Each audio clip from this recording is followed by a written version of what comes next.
আসন্ন জাতীয় সংসদ নির্বাচনকে ঘিরে বরিশাল ৪ আসনে বাংলাদেশ জাতীয়তাবাদী দল বিএনপির মনোনয়ন প্রত্যাশীদের নিয়ে মাঠে গরম রাজনৈতিক পরিবেশ। আলোচনায় শীর্ষে উঠে এসেছেন ৩ জন গুরুত্বপূর্ণ নেতা। তৃণমূল থেকে কেন্দ্র সবখানেই চলছে তাদের নিয়ে জোর আলোচনা। রাজীব আহসান তরুণ নেতৃত্বের প্রতীক। বিএনপির স্বেচ্ছাসেবক দলের কেন্দ্রীয় সাধারণ সম্পাদক রাজীব আহসান ইতোমধ্যে জাতীয় রাজনীতির তরুণদের কাছে একটি পরিচিত মুখ। বরিশাল ৪ আসনে তার সরব রাজনৈতিক কর্মকাণ্ড, দীর্ঘদিনের সাংগঠনিক দায়িত্ব পালন এবং কেন্দ্রীয় নেতৃত্বের ঘনিষ্ঠতা তাকে মনোনয়নের দৌড়ে শক্ত অবস্থানে রেখেছে। মেজবা উদ্দিন ফরহাদ অভিজ্ঞতার নির্ভরযোগ্য নাম।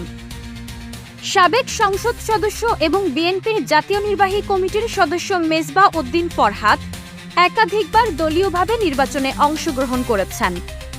তার নির্বাচনী অভিজ্ঞতা, সাংগঠনিক দক্ষতা এবং তৃণমূল নেতাকর্মীদের সাথে নিবিড় সম্পর্ক তাকে মনোনয়ন প্রত্যাশীদের মধ্যে অন্যতম করে তুলেছে।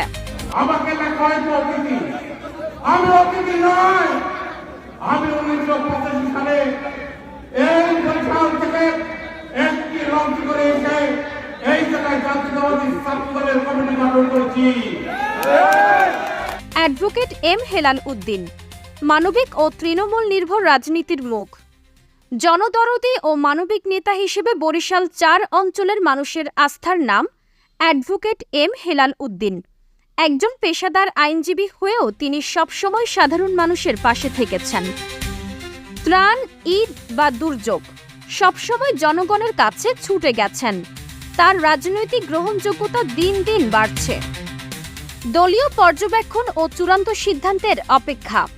৩ মনোনয়ন প্রত্যাশীদের মধ্যে কে হবেন বিএনপির চূড়ান্ত প্রার্থী তা নির্ধারণ করবেন দলের নীতি নির্ধারকেরা।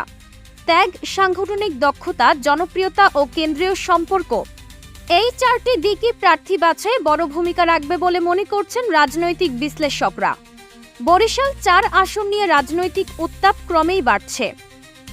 কে পাবেন ধানের শীষের প্রতীক তা নিয়ে যেমন কৌতূহল রয়েছে দলের অভ্যন্তরে, তেমনই রয়েছে সাধারণ ভোটারদের মাঝেও। তবে নিশ্চিতভাবেই বলা যায় এই ৩ নেতার উপস্থিতিতে বরিশাল ৪ আসনে বিএনপির প্রার্থী নির্বাচন পরিণত হয়েছে এক জমজমাট প্রতিযোগিতায়। আগামী দিনে চূড়ান্ত মনোনয়ন কাকে দেওয়া হয় তার ওপরই নির্ভর করছে বরিশাল ৪-এর রাজনৈতিক দৃশ্যপট। দেখার বিষয় কে শেষ হাসি হাসবেন। মৌসুমী আক্তার সাথী, মেহেদীগঞ্জ প্রতিদিন।